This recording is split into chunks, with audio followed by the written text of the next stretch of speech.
I am Lauren with Me Too Many Voices, and this is part of the Me Too Many Voices and Friends for the Community by the Community series. Super excited to be joined this afternoon, evening with Hayley Krischer. Hayley is a writer and a journalist. Among other things, she is a regular contributor to the New York Times, where she covers women, teenage girls, celebrities, and cultural trends. On top of that, she has just released this past year her debut novel, Something Happened to Ali Greenleaf. Right there, gorgeous cover. Excellent. I'm seeing someone from England. Hello. Thank you for being here. Everyone's spending some time with us this evening. Today we're going to be talking about reclaiming your voice through writing and storytelling. So who better to lead that conversation than a brilliant writer, Hayley. I'll go ahead and pass it off to you if you had anything else that you wanted to do to introduce yourself. And then I know I'd love to hear more about Something Happened to Ali Greenleaf. Hi. First of all, I just want to say this is so exciting to see that we've got people from Kansas City and the UK. I mean, it's just amazing. It's more Great Britain. It's amazing. Hey guys, thanks so much. Thank you so much, Lauren, for having me. What you do for the community is just, you're so important. And look, oh, sorry, Canada, California. Okay, I'm sorry. Texas. Washington. Hook 'em horns. Netherlands. Oh my God. Netherlands. Wow. And Tunisia. That's amazing. Well, I just want to say your Me Too Many Voices is just so important, and what you do is so important. And I've been so glad to be able to take your stickers and use them as part of my book promotion. And for those of you who don't know, I've slipped stickers in my book and put them in different independent bookstores and some Barnes and Noble on the East Coast over here. So I've put in my Instagram, I'm sure they're gone now, but I put in my Instagram from, where I've slipped them in, but it's, what you do is just incredible for the community. So I just want to say thank you, first of all, for that. Thank you. And so, so my book, Something Happened to Ali Greenleaf. This is the cover, this beautiful cover designed by an artist, Monica Loya, who is from Mexico. And you can actually find her on Instagram as well. And so Something Happened to Ali Greenleaf is a YA novel, and it's about a young girl who is raped at a party by the most popular boy in school. He is somebody that she's had a crush on for a really long time, and he invites her to this party, and then she all of a sudden she starts drinking with him, and they go upstairs together, and she wants to be with him, but she doesn't want to go as far as he forces her to. And so because he's like this super super popular athlete, he gets one of his female best friends to help him cover it up. And her name is Blythe. And so my story is actually in a two-part voices. It's Blythe, the girl who tries to help him cover it up and become friends with Ali to get her to change her story, and it's also in Ali's voice. So, and then together, they're really the girls end up having this sort of surprising friendship, and end up having a lot more in common than they realized. And there's actually a lot of hope in it, I think, especially towards the end. There's a lot of hope and a lot of compassion, and I think that that's really important when we're dealing with traumatic stories, I think. So yeah, so that's what it's about. And yes, it's on Amazon. Veruca Salt, yes. That I know I can't wait to read it. It sounds really, really powerful. And I like that there's hope. That is very, very important. Um, can you talk a little bit more about the process? You know, how long have you been working on the book? You know, how did you develop the idea to fruition? You know, published book. That's incredible. Congratulations. Yeah, thank you so much. I have to say I've been writing this book. Well, this book actually started as a short story about 20 years ago. I know that sounds like an extremely long time, but it's really just, it started as a short story. I wrote it in a college writing class, and it just kind of was one of those things that just poured out of me. I really didn't know where it came from. I remember being in the class and actually telling people, this is not me. This is not me. Um, and then I just kind of, it just kept coming back up. The story, I couldn't really get rid of it. It was one of those things that just kept coming in my mind. And so what I realized is that it was not just about, different things that happened to me, and the sexual assault that I had experienced and really didn't want to deal with. But it also was about stories that I had read in the newspaper. When I was in high school, a very big local story about a girl who was raped by a group of very popular athletes. And, just other things that I had seen that happened to my friends.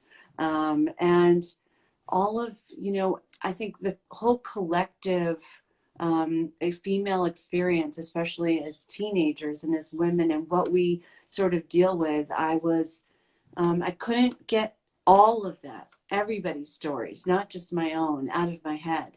And so what I realized is that's how I kind of formed this story, and it just kind of came out of me as Ali's story. And the original short story was just Ali had gotten raped by Sean, and she went home and was devastated. She took a shower, and she talked to her father very briefly.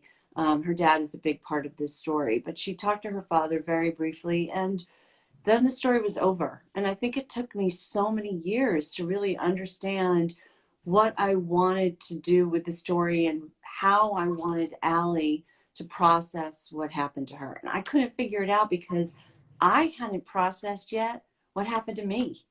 I hadn't yet processed what happened to other women and girls. I hadn't processed what I had seen my friends go through. I'm so,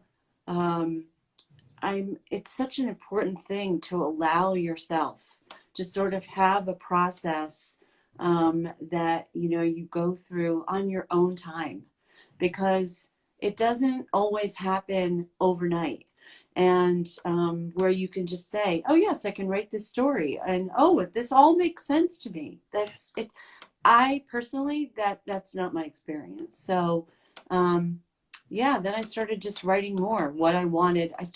Once I started going through therapy, and once I started really understanding what had happened, and like I said, in this collective experience, including myself, I was able to then write, decide, have more control over what I wanted. And I realized I wanted Ali to have a story that had hope. And I wanted her to be able to understand her own story. And that's when Blythe kind of came in. She came in as kind of a classic mean girl. And she really didn't have much of a dynamic background. And then I realized I wanted to see what it was about her that would make somebody want to help cover up a rape. What was it? Why did she want Sean? Why did she feel so bad for Sean and not for Ali?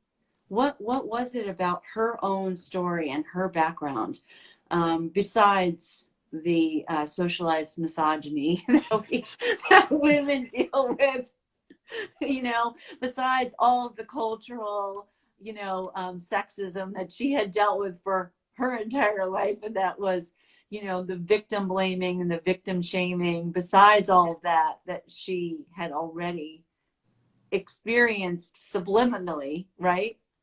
I wanted to understand who she was. And so that also took a really long time. And then I just kept coming back to it. I couldn't let go of it. So yeah, that was the process. It was a story inside of you that you were meant to tell. Yeah. It Yeah, I think seems so. very much so that it helped maybe reclaim some of your voice as well. Would you agree with that as you were writing it? I do. I absolutely do. And I think also I got very lucky in that I got an agent who believed in me. Um, yeah, right from the start. And she went through a lot of revisions and a lot of rejections from publishers. Many, many, many rejections. And she just kept on saying, "Nope, this story has to be told. It has to be told. We have to keep doing it." And it wasn't like she was, there was a point where I thought, do I believe her? Is she just like telling me this? You start to, wonder, of course, like there's so many rejections. Maybe it's her. But then I would send her some other things and she would say, you need to keep working on this. This isn't, So I was like, okay, so she's got an opinion besides, that. And I think that that's a really important thing. If there's anyone out there who's looking for an agent and trying to figure out who, what agent is right for them, I think it's very important to have somebody that you can trust. And so my agent was extremely supportive, and she just was like, let's keep going with this. Let's keep talking about this story and let's keep coming back to it as long as you feel comfortable with that. And so I did. I really did. And that was a great, that was important. So. Well, I am grateful for you and your agent for continuing to push this forward. There's a lot of really positive comments coming in. It takes so long to process. Thank you for Yes. writing this. People are saying that they want to get the book and a book for their teenagers, which is great. This might also be a great time to remind everyone that there is some potential trigger warnings. Yes. I will let you speak more to that, but safety first always. Yes. Yeah, I do have trigger warnings in the beginning of the book for sexual assault and drug abuse, as well as I think it's drug abuse, but there's a lot of there's parents who have mental illness, and these are not perfect people in my book, and it's a very they can be very messy, and so which I personally like. That's what I like to read, and so I wanted, especially when I was like writing Blythe, who is a very imperfect person. She's the person, the quote unquote mean girl. I wanted to make people feel uncomfortable. I wanted to feel uncomfortable. And she wasn't quite right until she was really uncomfortable. And so there is a lot of material in the book that the publisher said recommends for 9th grade and up. But I did have a friend whose 8th grader read it.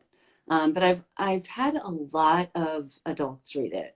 I think people are telling me that they feel like it's a crossover book for a lot of reasons. So, yeah. It sure it is. And I know for myself, I love reading young adult books as an adult. I feel like I even have more appreciation for them because I've, at least somewhat processed my adolescent years. Yeah. Yeah, absolutely. I'm curious how many writers we have in this group, because I love being able to, talk to other writers. And if anyone has questions about writing and the writing process, I would love to answer any of your questions. So, but yeah, I think, I'm really glad that you brought this to light, especially writing about trauma. Thank you. Thank you. for folks who maybe are already having a, you know, an non-existent relationship, you know, with the written word, or already, you know, they would consider themselves writers, or for people who are, you know, just beginning to journal and to dabble, get a little more comfortable with the release, you know, pen to paper, you know, I guess keyboard to, you know, typing it out. That was a long way of asking, you know, what advice would you give to people who are, you know, I guess anywhere along or just starting their writing journey? Yeah. Well, I think journaling is a really great way to start, like you were just saying. I think it's huge. Um, but there's just a lot of uncomfortable stuff that you can write about, especially that, you know, that you don't necessarily want to write about when you're dealing with trauma. And I think that can be it can be a very difficult thing. And you have to be able to be compassionate and go slow with yourself. I think you also have to have a sense of humor. And I know that sounds very strange, but I was reading in preparation of our conversation, Lauren, about Michaela Cole, who did "I May Destroy You." I don't know how many people have seen that on HBO, but I love that she really, really talks about how humor and writing, especially writing trauma, it was such an important thing for her. She said that she could actively twist the narrative of pain into one of hope and even humor, because sometimes our most horrible, horrible experiences can make us like laugh because it's so ridiculous that you're like, how is this even possible? You know, or maybe that there's something else happened somewhere behind that experience that is so ridiculous that you can even laugh about, even if the experience, of course, itself is so horrific. So I don't know if somebody had said something about, if you don't mind, Lauren, me reading this comment.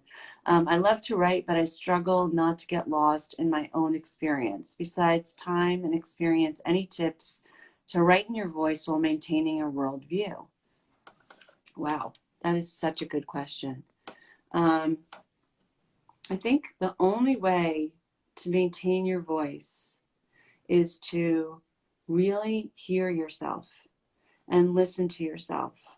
And for me, I wanted to push myself in those uncomfortable places, but sometimes you can't. Sometimes, and I was in a writing workshop with somebody in when I was getting my MFA, and she was writing about her own experience of assault with a family member. And you know what? She couldn't go any further. She couldn't. And she tried. And at a certain point, it was like she had to listen to herself and what she was capable of doing. And that's okay too. And I think you have to be able to be kind to yourself when you're going through that. And sometimes just writing down on the page, just bleh, getting it all out. You know, everyone calls it sort of the shitty first draft.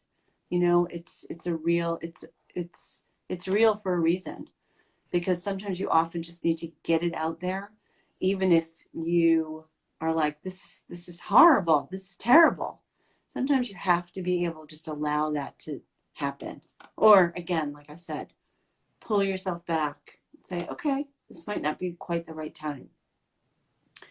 So yeah, I think, I think reading is another, you know, great way to sort of understand what kind of voice you have, because then you could read somebody else's voice and say, oh, I like that. We have another question. Yeah, that's a good question. I'll read it for everyone. How can I tell my story without being overwhelmed by shame and embarrassment? Do you ever recommend a pseudonym for writing about trauma? Yes, yes, yes, yes, yes.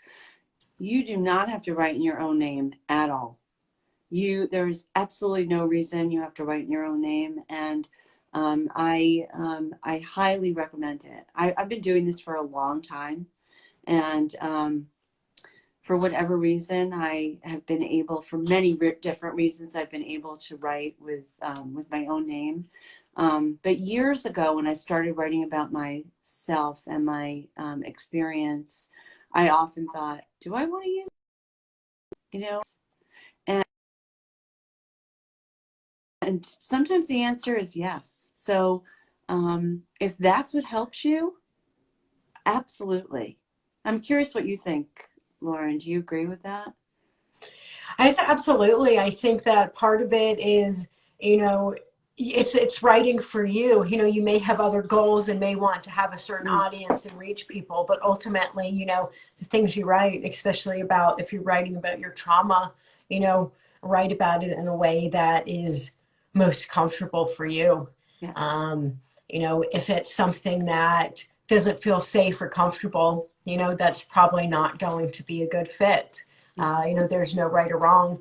I know it's not a book, but even just on my social media page, I didn't show my face or my name for well over a year. Didn't feel completely ready to, and then something shifted. Was like, okay, you know, I'll take that off, and now you all get to see my face. Yeah. But you know, trust yourself, listen to yourself. There's no right or wrong. Yeah, I was really glad when you did that actually. And I haven't talked to you about that, and I didn't mention it to you, but I'm really glad that you were ready to be able to attach yourself to to your project because it's so meaningful. So, Me too. Me too. And it felt right. And I'm glad that I did. But I'm also equally glad that I didn't do it when I first started because I right. didn't feel ready.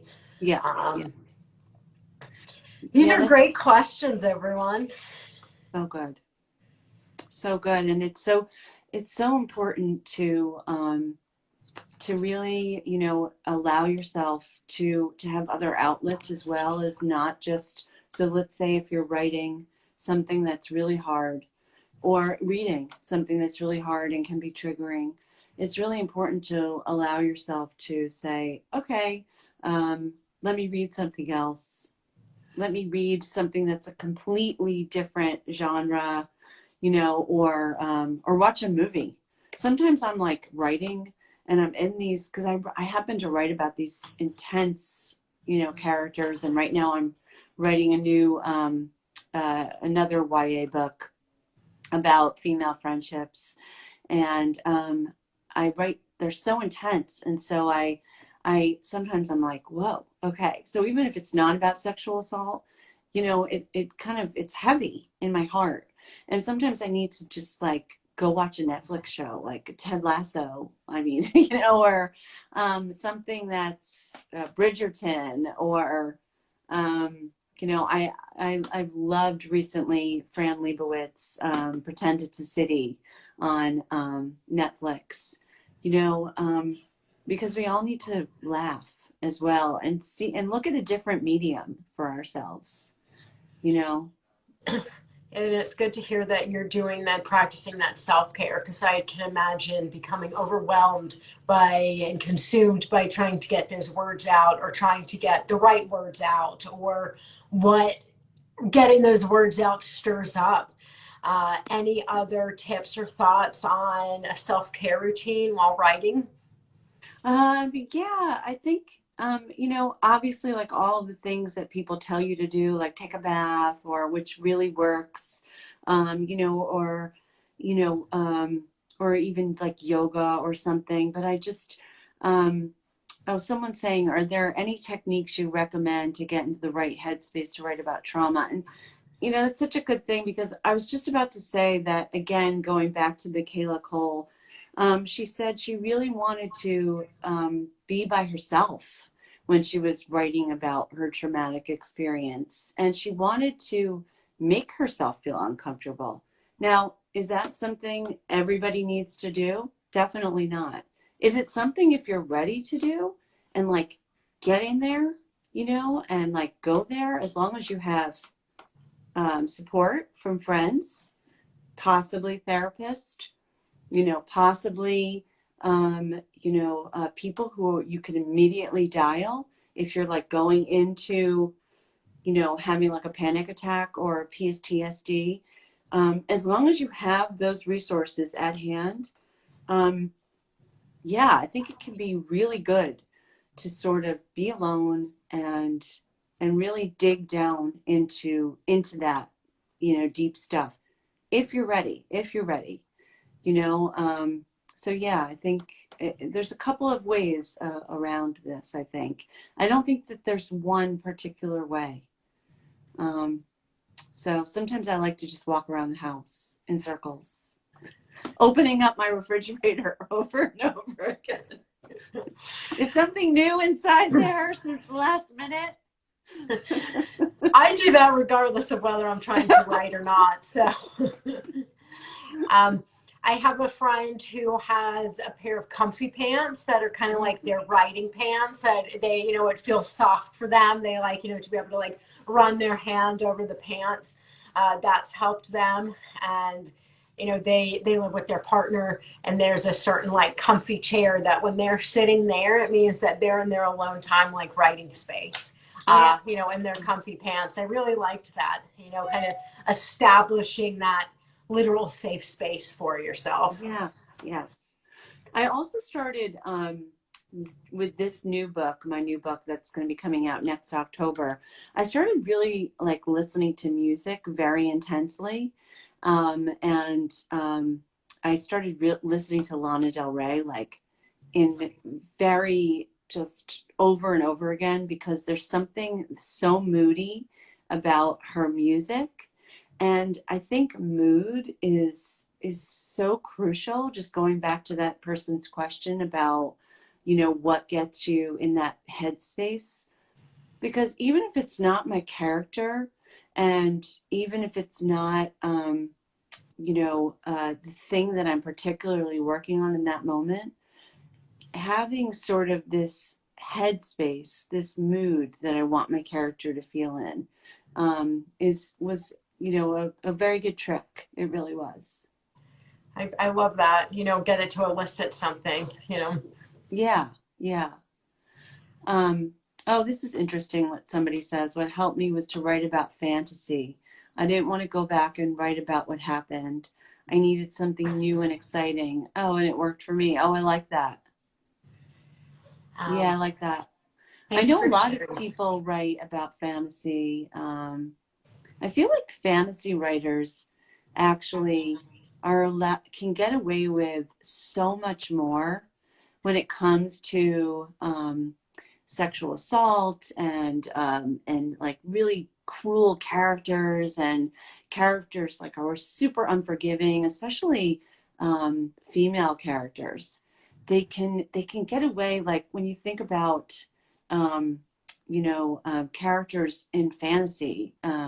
I mean, I'm just thinking of Game of Thrones off the top of my head. Of course, there's a million more. Or even Hunger Games. You can really get into a character that is so angry. And people seem to like those characters in fantasy and have so much more forgiveness for those characters than they do in a regular book. You know, because there's, you have to, you know, women, I heard from so many people that they were so angry at Blythe, one of my lead characters. You know, on Goodreads, they were like, oh, I'm so mad at Blythe. I'm so angry for Blythe being so cruel and so not understanding. And I found it so funny. Like, yeah, we're not perfect, right?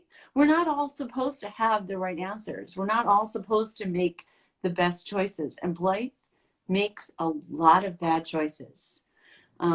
So this is a good question. This is from my daughter, actually, who's an amazing reader. And so what are some women characters you appreciate, books and film, etc.? Who are some? Yes, she's good at grammar too, my daughter. So some of my characters, I love Courtney Summers' characters. I think that they're fantastic. I'm not familiar with that. Okay, so Courtney Summers wrote Sadie. She's coming out with her new book is called The Project, and it's about a cult. this one sister who needs to save her other sister in a cult. And that's coming out, I think, in a week. But she's a fantastic YA writer. I also love just really messy characters like Melissa Broder's The Pisces. I'm reading right now a children's Bible. There's so many messy parents and children in the book. I really love characters who make terrible choices. I mean, I'm not gonna lie. If you're making well, it's real. It's real. Yes, it's real, and like even Elena Ferrante's, books. I'm just, the My Brilliant Friend. I love any characters who, yeah, feel real and who make mistakes and kind of fall on top of themselves for all the wrong reasons. I think you don't want to get stuck if you're writing in sort of a one-dimensional character. You want to be able to give reasons as to why that person is sort of a mess. And yes, somebody said one day at a time tackles some. Yes, they do. One day at a time does tackle really characters who are kind of falling apart. I agree. And who are very vulnerable. I agree. So let's see. I'm sure somebody's saying, seeing that Sean knew what he had done wrong and how he was trying to manipulate the situation really helped me. Yeah. It felt empowering to know that the perpetrator is not this all-powerful threat. Ah, wow. That's wow. powerful. Wow. Ooh. I have the chills from that. Thank you for saying that. Yeah. They are perpetrators. I'm not saying I would forgive your perpetrator, whatever process is yours. I think I had a situation where I had gotten out of an abusive relationship, and the person there is actually a woman, person's best friend called me and said, he's outside in the backyard crying hysterically. And I said, that sounds like an appropriate response. That sounds like an appropriate response. And I think so many people are uncomfortable with perpetrators having, being upset. And they're like so desperate to not have a perpetrator be upset. Like, for instance, when Chanel Miller, I think, when she was assaulted, and during her case, the judge was so upset that Brock Turner his life was going to be ruined. Yeah, he did something really horrific. There are consequences to that. That's what happens. And it makes all of us feel horrible. Not just him, right? Or not just his family. And there are victims, and I think that our society has such a hard time seeing this full picture. Because if you see this man crying, you're like, no, that's not supposed to happen. We're very used to women crying. We're very used to women being the victim, but we're really not used to seeing that on the other side. And yeah, sometimes you have to sit with those feelings and sit with those emotions. And yeah, so I hope that makes sense what I said. So yeah, love it. Let's not let these actions disappear because it makes some people feel as are uncomfortable. Right, exactly. Yeah, because the victim, the perpetrators, the victims don't feel comfortable, and they're having to sit with that for a really long time. Yes. Let's normalize holding perpetrators accountable. That's right. They make a choice. Victims don't get that privilege to choose what happens. That's right. Absolutely. You nailed it. You just nailed it. Yeah.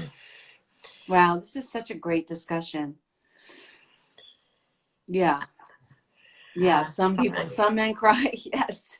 They need the right outlet to cry as well.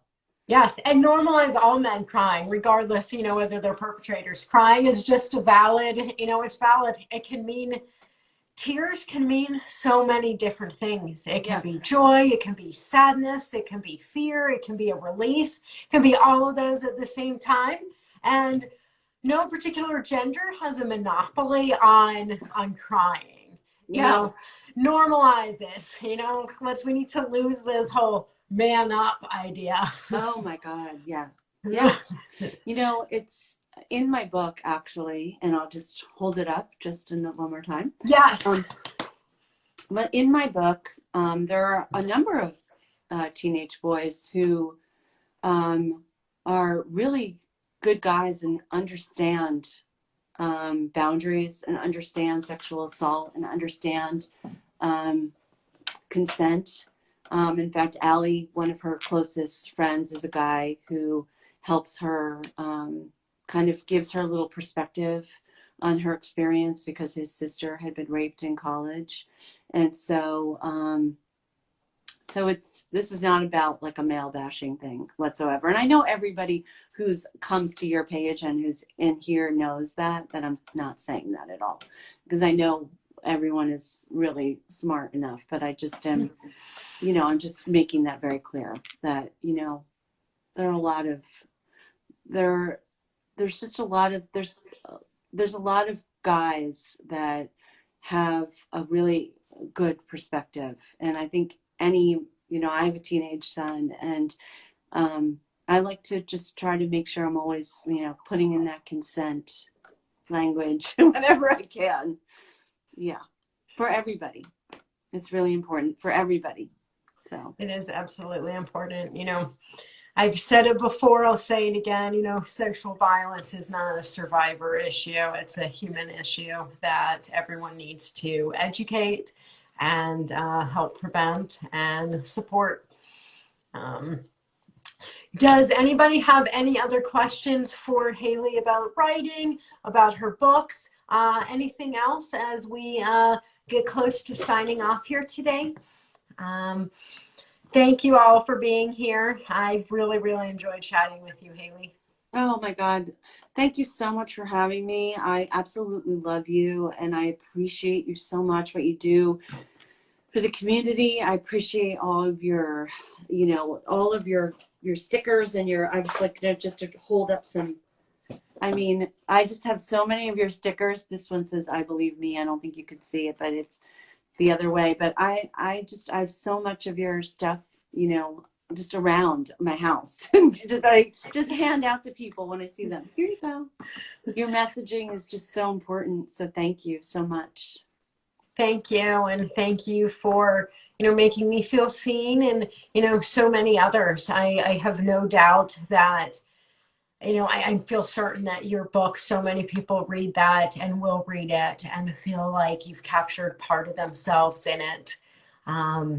So thank you for your gift. Thank you for sharing these stories and bringing awareness. And I know that we all look forward to your next book as well. Thank you so much. Mwah. Thank you all. Take care. Thank you. Thanks, everybody. Bye.